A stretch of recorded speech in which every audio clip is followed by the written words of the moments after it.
أعوذ بالله من الشيطان الرجيم. بسم الله الرحمن الرحيم. عما يتساءلون عن النبأ العظيم الذي هم فيه مختلفون. كلا سيعلمون ثم كلا سيعلمون.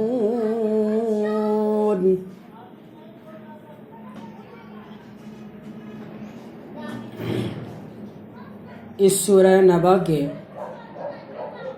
دوسری آیت کے فقرے عن النبأ العظیم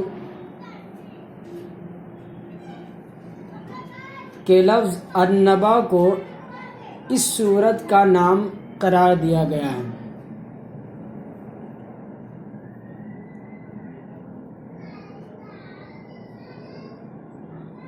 اس سورت کا مضمون بھی وہی ہے جو سورہ مرسلات کا مضمون ہے، یعنی قیامت اور آخرت کا اس بات اور اس کو ماننے یا نہ ماننے کے نتائج سے لوگوں کو خبردار کرنا ہے۔ مکہ معظمہ میں جب اول رسول اللہ صلی اللہ علیہ وسلم اسلام کی تبلیغ کا آغاز کیا تو اس کی بنیاد 3 چیزیں تھیں۔ ایک یہ بات کہ اللہ تعالیٰ کے ساتھ کسی کو خدائی میں شریک نہ مانا جائے، دوسری یہ کہ آپ کو اللہ تعالیٰ نے اپنا رسول مقرر کیا ہے، تیسری یہ کہ اس دنیا کا ایک روز خاتمہ ہوگا اور اس کے بعد ایک دوسرا عالم برپا ہوگا جس میں تمام اولین و آخرین دوبارہ زندہ کر کے اسی جسم کے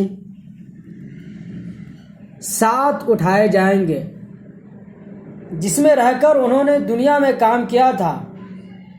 پھر ان کے عقائد اور اعمال کا حساب لیا جائے گا، اور اس محاسبہ میں جو لوگ مومن و صالح ثابت ہوں گے وہ ہمیشہ کے لیے جنت میں جائیں گے، اور جو کافر و فاسق ہوں گے وہ دوزخ میں ہمیشہ کے لیے رہیں گے۔ ان تینوں باتوں میں سے پہلی بات اگرچہ اہل مکہ کو سخت ناگوار تھی، لیکن بہرحال وہ اللہ تعالیٰ کی ہستی کے منکر نہیں تھے، اس کے رب اعلیٰ اور خالق و رازق ہونے کو بھی مانتے تھے، اور یہ بھی تسلیم کرتے تھے کہ دوسری جن ہستیوں کو وہ معبود قرار دیتے ہیں وہ دراصل اللہ تعالیٰ کی مخلوق ہیں۔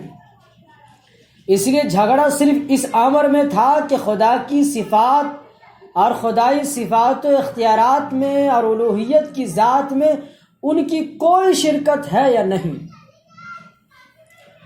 دوسری بات کو مکے کے لوگ ماننے کے لیے تیار نہ تھے، مگر اس امر سے انکار کرنا ان کے لیے ممکن نہیں تھا کہ 40 سال تک جو زندگی حضور اکرم صلی اللہ علیہ وسلم نے دعوی رسالت سے پہلے انہی کے درمیان گزاری تھی، اس میں انہوں نے کبھی آپ کو جھوٹا یا فریب کار یا نفسانی اغراض کے لیے ناجائز طریقے سے اختیار کرنے والا نہ پایا تھا۔ وہ خود آپ کی دانائی اور سلامت روی اور اخلاق کی بلندی کے قائل و معترف تھے، اسی لیے ہزار بہانے اور الزام تراشنے کے باوجود انہیں دوسروں کو باور کرانا تو درکنار، اپنی جگہ خود بھی یہ باور کرنے میں سخت مشکل پیش آ رہی تھی کہ حضور اکرم صلی اللہ علیہ وسلم سارے معاملات میں تو راست باز ہیں، مگر صرف رسالت کے معاملے میں، رسالت کے دعوے میں معاذ اللہ جھوٹے ہیں۔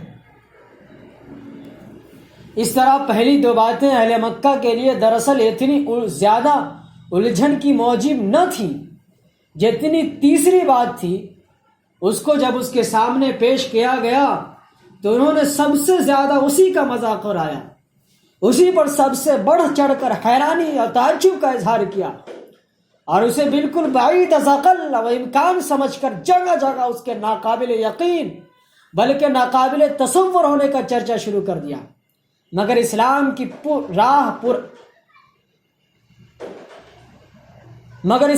راہ پر ان کو لانے کے لیے یہ قطعی ناگزیر تھا کہ آخرت کا عقیدہ ان کے ذہن میں اتارا جائے، کیونکہ اس عقیدوں کو مانے بغیر یہ ممکن ہی نہیں تھا کہ حق و باطل کے معاملے میں ان کا طرز فکر سنجیدہ ہو سکتا ہو، خیر و شر کے معاملے میں ان کا معیار قدار بدل سکتا ہو، اور وہ دنیا پرستی کی راہ چھوڑ کر اس راہ پر ایک قدم بھی چل سکتے جس پر اسلام ان کو چلانا چاہتا تھا۔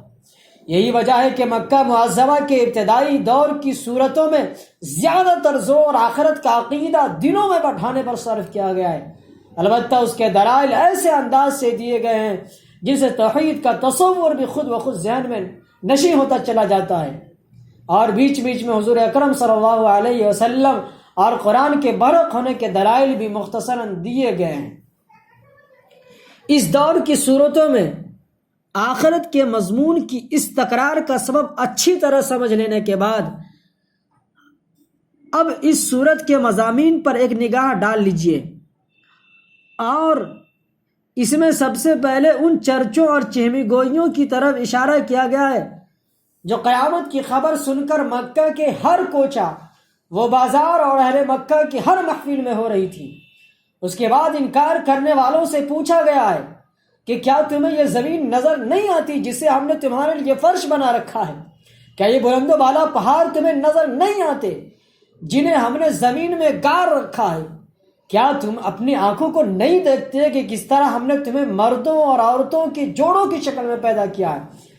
کیا تم اپنی نیند کو نہیں دیکھتے جس کے ذریعے سے ہم نے تم کو دنیا میں کام کرنے کے قابل بنائے رکھنے کے لیے ہر چند گھنٹوں کی محنت کے بعد ہر چند گھنٹے آرام لینے پر مجبور کر رکھا ہے؟ کیا تم رات و دن کی آمد و رفت کو نہیں دیکھتے جسے ٹھیک تمہاری ضرورت کے مطابق ہم باقاعدگی کے ساتھ مسلسل جاری رکھے ہوئے ہیں؟ کیا تم اپنے اوپر آسمانوں کے مضبوط بندھے ہوئے نظام کو نہیں دیکھتے؟ کیا یہ سورج تمہیں نظر نہیں آتا جس کی بدولت تمہیں روشنی اور حرارت میسر ہوتی ہے؟ کیا تم ان بارشوں کو نہیں دیکھتے جو بادلوں سے برس رہی ہیں اور ان کے ذریعے سے غلے اور سبزیاں اور گھنے باغ اگ رہے ہیں؟ یہ ساری چیزیں کیا تمہیں یہی بتا رہی ہیں کہ جس قادر مطلق نے ان کو پیدا کیا ہے اس کی قدرت قیامت لانے اور آخرت برپا کرنے سے عاجز ہے، اور اس پورے کارخانے میں جو کمال درجے کی حکمت و دانائی صلیحاً کار فرما ہے، کیا اس کو دیکھتے ہوئے تمہاری سمجھ میں یہی آتا ہے کہ اس کارخانے کا ایک ایک جز ایک ایک فعل تو بامقصد ہے مگر بجائے خود پورا کارخانہ بے مقصد ہے؟ آخر اس سے زیادہ لغو اور بے معنی بات کیا ہو سکتی ہے کہ اس کارخانے میں انسان کو اور انسان کے منصب پر معمور کر کے اسے یہاں بڑے وسیع اختیارات تو دیے جائیں، مگر جب وہ اپنا کام پورا کر کے یہاں سے رخصت ہو تو اسے یہیں یوں ہی چھوڑ دیا جائے؟ ناکام بنانے پر پینشن اور انعام، ناکام بگاڑنے پر باز پرس اور سزا۔ یہ دلائل دینے کے بعد پورے زور کے ساتھ فرمایا گیا ہے کہ فیصلے کا دن یقیناً اپنے مقررہ وقت پر آ کر رہے گا۔ سور میں بس ایک پھونک مارنے کی دیر ہے، وہ سب کچھ جس کی تمہیں خبر دی جا رہی ہے سامنے آ جائے گی، اور تم آج جو چاہو مانو یا نہ مانو اس وقت جہاں بھی تم مڑے پڑے ہوگے وہاں سے فوج در فوج اپنا حساب دینے کے لیے نکل آؤ گے۔ تمہارا انکار اس واقعے کو پیش آنے سے نہیں روک سکتا۔ اس کے بعد آیت 21 سے 30 تک بتایا گیا ہے کہ جو لوگ حساب کتاب کی توقع نہیں رکھتے اور جنہوں نے ہماری آیت کو جھٹلا دیا ہے ان کا ایک ایک کرتوت گن گن کر ہمارے ہاں لکھا ہوا ہے، اور ان کی خبر لینے کے لیے جہنم گھات لگائے ہوئے تیار ہے جہاں ان کے اعمال کا بھرپور بدلہ انہیں دیا جائے گا۔ پھر 31 سے 36 تک ان لوگوں کی بہترین جزا بتائی گئی ہے جنہوں نے اپنے آپ کو ذمہ دار و جواب دہ سمجھ کر دنیا میں اپنی آخرت درست کرنے کے لیے پہلے فکر کر لی ہے اور انہیں اطمینان دلایا گیا ہے کہ انہیں ان کی خدمات کا صرف اجر ہی نہیں دیا جائے گا بلکہ اس سے زیادہ کافی انعام بھی دیا جائے گا۔ آخر میں خدا کی عدالت کا نقشہ کھینچا گیا ہے کہ وہاں کسی کے اڑ کر بیٹھ جانے اور اپنے متوسرین کو بخشوا کر چھوڑنے کا کیا سوال کوئی بلا اجازت زبان تک نہیں کھول سکے گا، اور اجازت بھی اس شرط کے ساتھ ملے گی کہ جس کے حق میں سفارش کا اذن ہو صرف اسی کے لیے سفارش کرے اور سفارش میں کوئی بے ایجا بات نہ کہے۔ نیز سفارش کی اجازت صرف ان لوگوں کے حق میں دی جائے گی جو دنیا میں کلمہ حق کے قائل رہے ہیں اور محض گناہ گار ہیں، خدا کے باغی اور حق کے منکر ہیں، کسی سفارش کے مستحق نہیں ہوں گے۔ پھر کلام کو اس تنبیہ پر ختم کیا گیا ہے کہ جس دن کے آنے کی خبر دی جا رہی ہے اس کا آنا برحق ہے، اسے دور نہ سمجھو، وہ قریب آئی لگا ہے۔ اب جس کا جی چاہے اسے مان کر اپنے رب کا راستہ اختیار کر لے، لیکن اس تنبیہ کے باوجود جو اس کا انکار کرے گا اس کا سارا کیا دھرا اس کے سامنے آ جائے گا، اور پھر وہ پچھتا کر کہے گا کاش میں دنیا میں ہی پیدا نہ ہوتا، اے کاش میں دنیا میں پیدا ہی نہیں ہوتا۔ اس وقت اس کا یہ احساس اسی دنیا کے بارے میں ہوگا جس پر آج وہ لٹو ہو رہا ہے۔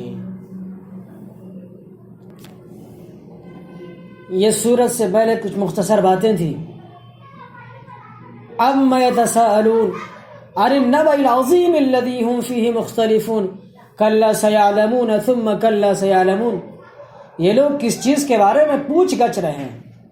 کیا اس بڑی خبر کے بارے میں جس کے متعلق یہ مختلف چیمیں گوئیاں کرنے میں لگے ہوئے ہیں؟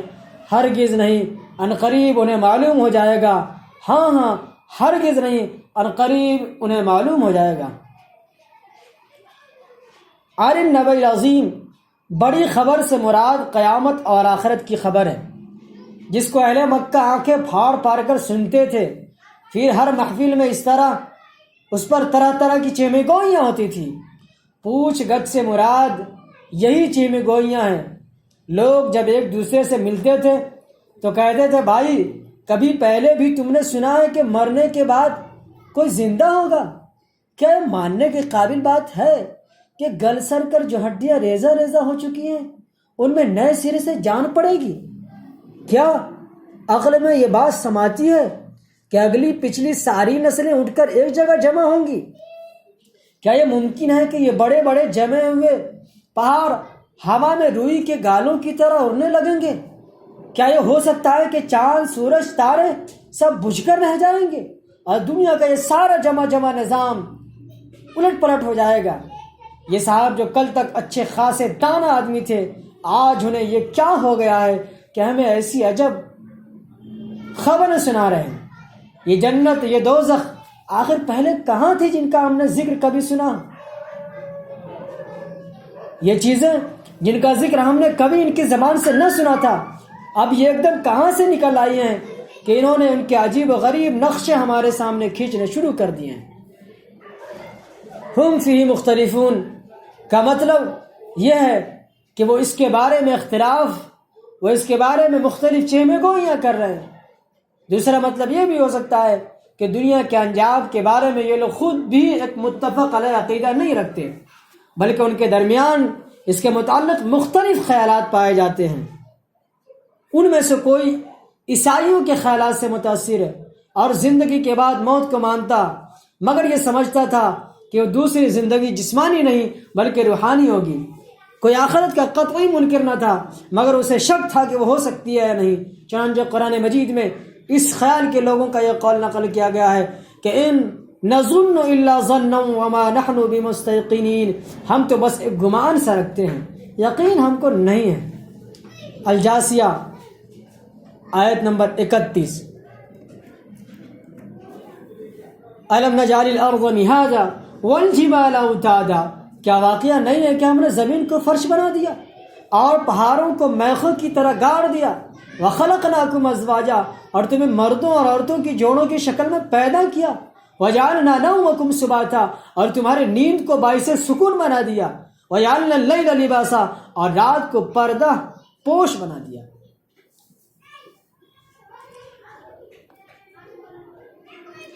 اور کوئی بالکل صاف صاف کہتا تھا کہ ان ہی الا حیاتنا الدنیا وما نحن بمبعوثین، کہ جو کچھ بھی ہے بس ہماری یہی دنیا کی زندگی ہے اور ہم ہرگز مرنے کے بعد دوبارہ نہ اٹھائے جائیں گے۔ پھر کچھ لوگ اور طرح طرح کی باتیں کیا کرتے تھے۔ اس طریقے سے غلط غلط خیال لوگوں نے پھیلا رکھا تھا، لیکن وقت دور نہیں جب وہی چیز حقیقت بن کر ان کے سامنے آ جائے گی، جس کے بارے میں یہ فضول چیمگوئیاں کر رہے ہیں۔ اس وقت انہیں پتہ چل جائے گا کہ حضور صلی اللہ علیہ وسلم نے جو خبر ان کو دی تھی وہی صحیح تھی، اور قیاس و گمان سے جو باتیں یہ بنا رہے تھے ان کی کوئی حقیقت نہیں تھی۔ زمین کو اللہ تعالیٰ نے انسان کے لیے ایک پرسکون قیام گاہ بنانے میں قدرت و حکمت کے جو کمالات کار فرما ہیں وہ بجا ہیں، اور ہم اور آپ اپنی آنکھوں سے دیکھتے ہیں۔ اسی طریقے سے زمین پر پہاڑ پیدا کرنے کی حکمتوں میں جو حکمت و قدرت کار فرما ہے اسے بھی ہم اپنی آنکھوں سے دیکھتے ہیں۔ وَجَعَلْنَا النَّهَارَ مَعَاشًا وَبَنَيْنَا فَوْقَكُمْ سَبْعًا شِدَادًا وَجَعَلْنَا سِرَاجًا وَهَّاجًا وَأَنزَلْنَا مِنَ الْمُعْصِرَاتِ مَاءً ثَجَّاجًا لِنُخْرِجَ بِهِ حَبًّا وَنَبَاتًا وَجَنَّاتٍ أَلْفَافًا۔ اور دن کو معاش کا وقت بنا دیا، اور تمہارے اوپر 7 مضبوط آسمان قائم کر دیے، اور ایک نہایت روشن اور گرم چراغ پیدا کیا، اور بادلوں سے لگاتار بارش برسائی تاکہ اس کے ذریعے سے غلہ اور سبزی اور گھنے باغ اگائیں۔ اللہ تعالیٰ نے انسانوں کی منفعت کی خاطر، انسانوں کی خاطر یہ تمام چیزیں پیدا کی۔ انسان کو دنیا میں کام کرنے کے قابل بنانے کے لیے اللہ تعالیٰ نے جس حکمت کے ساتھ اس کی فطرت میں نیند کا ایک ایسا دائرہ رکھا ہے جو ہر چند گھنٹوں کی محنت کے بعد اسے چند گھنٹے سونے پر مجبور کر دیتا ہے، اسی طریقے سے اللہ تعالیٰ نے رات کو اس غرض سے تاریک بنا دیا کہ اس میں تم روشنی سے محفوظ رہ کر زیادہ آسانی کے ساتھ نیند کا سکون حاصل کر سکو، اور دن کو اس مقصد سے روشن بنایا کہ اس میں تم زیادہ سہولت کے ساتھ اپنی معاش کے لیے کام کر سکو۔ زمین پر باقاعدگی کے ساتھ مسلسل رات اور دن کا الٹ پھیر کرتے رہنے کے بے شمار فوائد میں سے صرف اس ایک فائدے کی طرف اشارہ بتانے کے لیے کیا گیا ہے کہ یہ سب کچھ بے مقصد یا اتفاقاً نہیں ہو رہا ہے اللہ کے بندے، بلکہ اس کے پیچھے ایک بڑی حکمت کام کر رہی ہے جس کا براہ راست تمہارے اپنے مفاد سے گہرا تعلق ہے۔ تمہارے وجود کی ساخت اپنے سکون اور راحت کے لیے جس تاریکی کی طالب تھی وہ رات کو، اور اپنی معیشت کے لیے جس روشنی کی طالب تھی وہ دن کو مہیا کی گئی ہے۔ تمہاری ضروریات کے عین مطابق یہ انتظام خود اس بات کی شہادت ہے، اور شہادت اس بات کی دے رہا ہے یہ کسی حکیم کی حکمت کے بغیر نہیں ہو رہا ہے، بلکہ اس کے پیچھے کوئی نہ کوئی حکمت کار فرما ہے۔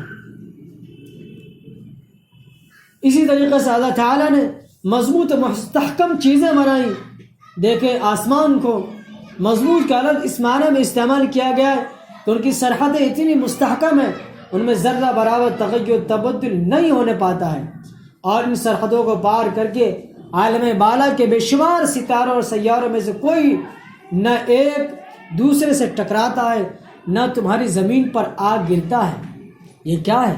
یہ سب سمجھنے کی بات ہے۔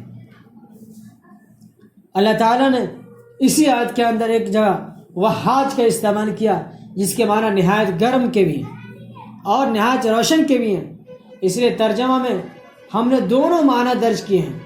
اس مختصر سے فقرے میں اللہ تعالیٰ کی قدرت و حکمت کے جس عظیم شان نشان کی طرف اشارہ کیا گیا ہے، اس کا قطر زمین کے قطر سے 109 گنا اور اس کا حجم زمین کے حجم سے 3,33,000 گنا زیادہ بڑا ہے۔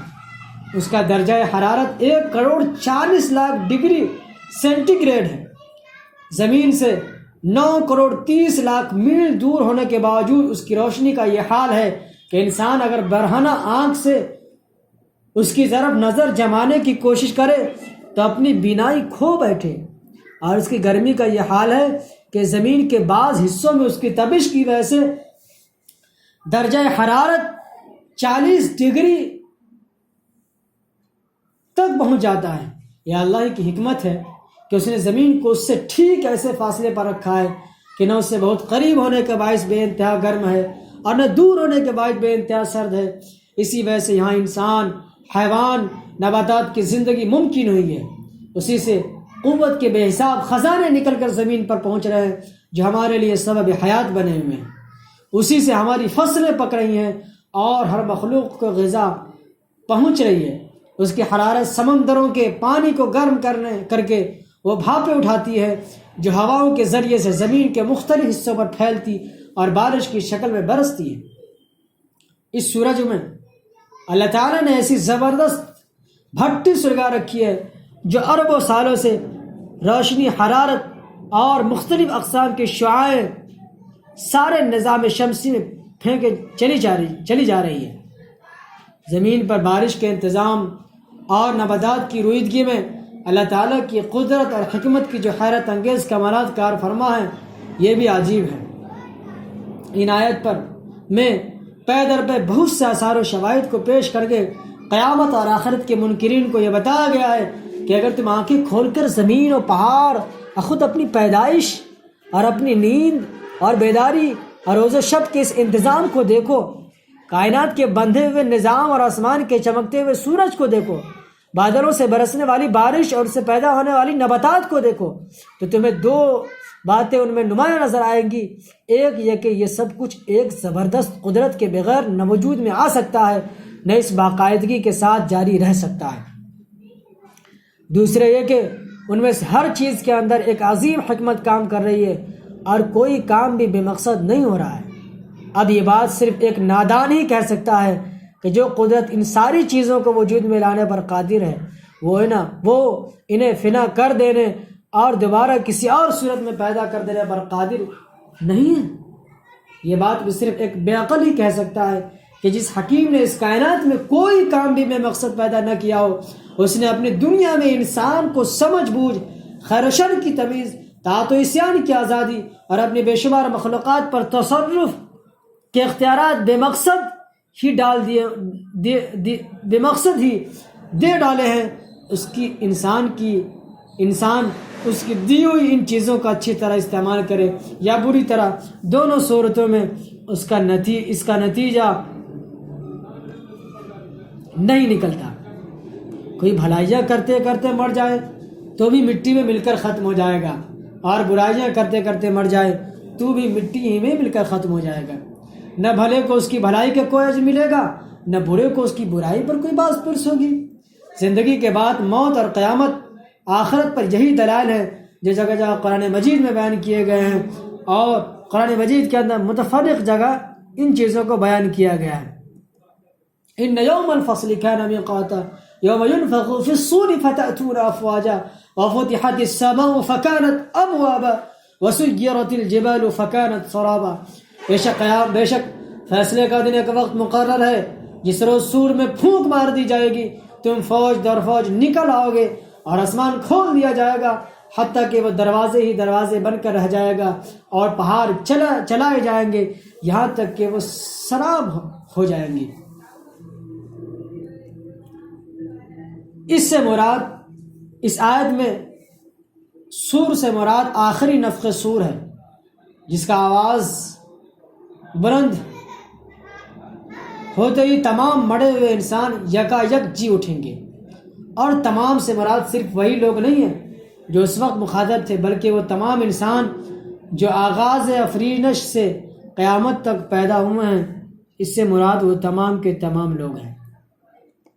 اس مقام پر یہ بات بھی ذہن میں رکھنی چاہیے کہ یہاں بھی قرآن کے دوسرے بہت سے مقامات کی طرح قیامت کے مختلف مراحل کا ذکر ایک ساتھ کیا گیا ہے۔ پہلی آیت میں اس کیفیت کا ذکر ہے جو آخری نفخ سور کے وقت پیش آئے گی، اور بعد کی دو آیتوں میں وہ حالت بیان کی گئی ہے جو دوسرے نفخ سور کے موقع پر رونما ہوں گی۔ ان جہنم کانت مرصادا للطاغین مآبا لابثین فیہا احقابا۔ در حقیقت جہنم ایک گھات ہے، سرکشوں کا ٹھکانہ ہے جس میں وہ مدتوں پڑے رہیں گے۔ اس آیت مبارکہ میں مرصادہ استعمال کیا گیا جس کا معنی گھات ہے۔ گھات اس جگہ کو کہتے ہیں جو شکار کو پھانسنے کے لیے بنائی جاتی ہے تاکہ وہ بےخبری کی حالت میں آئے اور اچانک اس میں پھنس جائے۔ جہنم کے لیے یہ لفظ اس لیے استعمال کیا گیا ہے کہ خدا کے باغی اس سے بے خوف ہو کر دنیا میں سمجھتے ہوئے اچھل کود کرتے پھر رہے ہیں کہ خدائی ان کے لیے کھلی آواز گاہ ہے اور یہاں کسی پکڑ کا خطرہ نہیں ہے، لیکن جہنم ان کے لیے ایک ایسی چھپی ہوئی گھات ہے جس میں وہ یکایک پھنسیں گے اور پھنس کر ہی رہ جائیں گے۔ اصل میں لفظ احقاب استعمال کیا گیا ہے جس کے معنی ہے پے در پے آنے والے طویل زمانے، ایسے مسلسل ادوار کے ایک دور ختم ہوتے ہی دوسرا دور ختم شروع ہو جائے۔ اسی لفظ سے بعض لوگوں نے یہ استدلال کرنے کی کوشش کی ہے کہ جنت کی زندگی میں تو ہمیشگی ہوگی مگر جہنم میں ہمیشگی نہیں ہوگی، کیونکہ یہ مدت خواہ کتنی طویل ہو۔ بہرحال جب مدتوں کا لفظ استعمال کیا گیا ہے تو اس سے یہی متصور ہوتا ہے کہ وہ لامتناہی نہیں ہوگی بلکہ کبھی نہ کبھی جا کر ختم ہو جائیں گی، لیکن یہ استدلال دو وجوہ سے غلط ہے۔ ایک یہ کہ عربی لغت کے لحاظ سے حقب کے لفظ ہی میں یہ مفہوم شامل ہے کہ ایک حقب کے پیچھے دوسرا حقب ہو، اس لیے احقاباً لازماً ایسے ہی ادوار کے لیے بولا جائے گا جو پے در پے ایک دوسرے کے بعد آتے چلے جائیں، اور کوئی دور بھی ایسا نہ ہو جس کے پیچھے دوسرا دور نہ آئے۔ دوسرے یہ کہ کسی مضمون کے متعلق قرآن کریم کے کسی آیت سے کوئی ایسا مفہوم لینا اصولاً غلط ہے جو اسی موضوع کے بارے میں قرآن کی دوسری بیانات سے متصادم ہو۔ قرآن میں 34 مقامات پر اہل جہنم کے لیے ہمیشگی کا لفظ استعمال کیا گیا ہے۔ 3 جگہ صرف لفظ خلود ہی پر اکتفا نہیں کیا گیا بلکہ اس پر ابداً یعنی ہمیشہ ہمیشہ کا لفظ بھی اضافہ کیا گیا ہے، اور ایک جگہ صاف ارشاد ہوا ہے کہ وہ چاہیں گے کہ جہنم سے نکل جائے مگر وہ اس سے ہرگز نکلنے والے نہیں ہیں اور ان کے لیے قائم رہنے والا عذاب ہوگا۔ ایک دوسری جگہ فرمایا کہ اسی حالت میں وہ ہمیشہ ہمیشہ رہیں گے جب تک کہ وہ زمین و آسمان قائم ہے الا یہ کہ تیرا رب کچھ اور چاہے، اور یہی بات اہل جنت کے متعلق بھی فرمائی گئی ہے کہ جنت میں ہمیشہ ہمیشہ رہیں گے جب تک کہ زمین و آسمان قائم ہیں الا کہ تیرا رب کچھ چاہے۔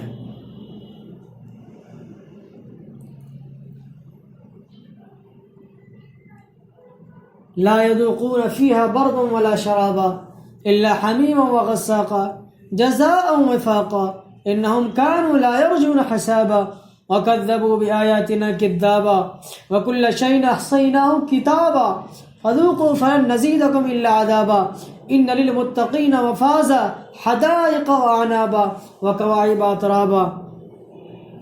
اس کے اندر کسی ٹھنڈک اور پینے کے قابل کسی چیز کا مزہ وہ نہ چکھیں گے، کچھ ملے گا تو بس گرم پانی اور زخموں کا دھواں ملے گا، اور یہ بھرپور بدلہ ہوگا۔ وہ کسی حساب کی توقع نہ رکھتے تھے اور ہماری آیات کو انہوں نے بالکل جھٹلا دیا تھا، اور حال یہ ہے کہ ہم نے ہر چیز گن گن کر لکھ رکھی تھی۔ اب چکھو مزہ، ہم تمہارے لیے عذاب کے سوا کسی چیز میں ہرگز اضافہ نہیں کریں گے۔ یقیناً متقیوں کے لیے کامرانی کا ایک مقام ہے، باغ اور انگور اور نخیز ہم سن لڑکیاں بھی ہوں گی۔ اللہ تعالیٰ نے اس آیت کریمہ میں غساق کا استعمال کیا ہے، جس کا اطلاق پیپ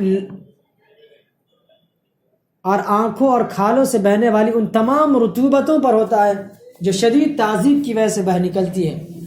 اس کے علاوہ یہ لفظ ایسی چیز کے لیے بولا جاتا ہے جس میں سخت تعزن اور سراند ہے۔ یہ ہے وہ سب جس کی بنا پر وہ جہنم کے اس خوفناک عذاب کے مستحق ہوں گے۔ ایک یہ کہ دنیا میں وہ صرف سمجھتے ہوئے زندگی بسر کر رہے ہیں کہ کبھی وہ وقت نہیں آنا ہے جب انہیں خدا کے سامنے حاضر ہو کر اپنے اعمال کا حساب دینا ہو۔ دوسرے ایک اللہ تعالیٰ نے اپنے انبیاء کے ذریعے سے ان کی ہدایت کے لیے جو آیات بھیجی تھی انہیں ماننے سے انہوں نے قطعی طور پر انکار کر دیا تھا اور ان کو جھوٹ قرار دیا تھا۔ ان کے اقوال و افعال، ان کی حرکات و سکنات، حتیٰ کہ ان کی نیتوں اور خیالات اور مقاصد تک کا مکمل ریکارڈ ہم نے تیار کر رکھا ہے، جس سے کوئی چیز چھوٹی ہوئی نہیں تھی، اور وہ بیوقوف اس خبر سے اپنی جگہ یہ سمجھ بیٹھا تھا کہ وہ کس اندھیری نگری میں جی رہا ہے۔ جہاں وہ اپنی مرضی اور خواہش سے جو کچھ چاہے کرتے رہیں، اس کی باز پرس کرنے والا کوئی ہے ہی نہیں۔ یہاں متقیوں کا لفظ استعمال کیا گیا ہے، ان لوگوں کے مقابلے میں استعمال کیا گیا ہے جو کسی حساب کی توقع نہیں رکھتے تھے اور جنہوں نے اللہ کی آیت کو جھٹلایا۔ اسی لیے لا محالہ اس لفظ سے مراد وہ لوگ ہیں جنہوں نے اللہ تعالیٰ کی آیت کو مانا اور دنیا میں یہ سمجھتے ہوئے زندگی بسر کی کہ انہیں اپنے اعمال کا حساب دینا ہے۔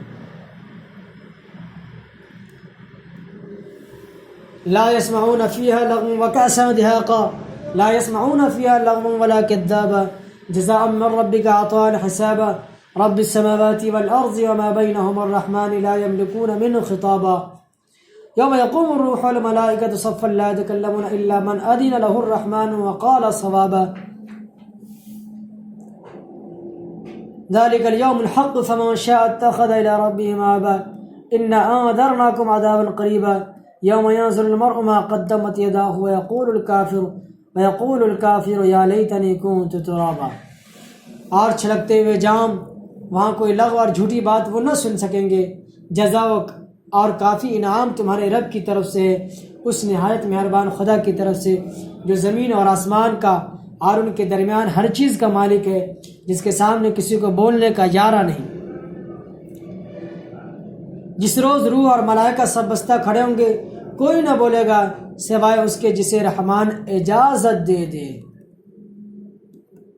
اور جو ٹھیک بات کہے وہ دن برحق ہے۔ اب جس کا جی چاہے اپنے رب کی طرف پلٹنے کا راستہ اختیار کرے۔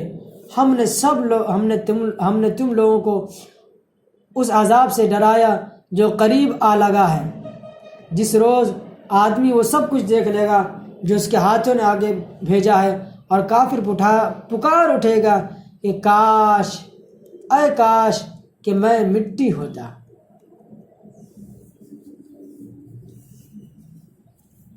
وَكَوَاعِبَ أَتْرَابًا، وہ آپس میں ہمسن ہوں گی، اور یہ بھی وہ ان لوگوں کے ہمسن ہوں گی جن کی زوجیت میں وہ دی جائیں گی۔ قرآن مجید میں متعدد مقامات پر اس بات کو جنت کی بڑی نعمتوں میں شمار کیا گیا ہے کہ آدمی کے کان وہاں بیہودہ اور جھوٹی گندی باتیں سننے سے محفوظ رہیں گے۔ وہاں کوئی بیہودہ یا فضول گپ بازی نہیں ہوگی، کوئی کسی سے نہ جھوٹ بولے گا نہ کسی کو جھٹلائے گا۔ دنیا میں گالم گلوچ، بہتان، افطرا، تہمت اور الزام تراشیوں کا جو طوفان برپا تھا، اس کا کوئی نام و نشان وہاں نہیں ہوگا۔ جزا کے بعد کافی انعام کا دینے کا ذکر یہ معنی رکھتا ہے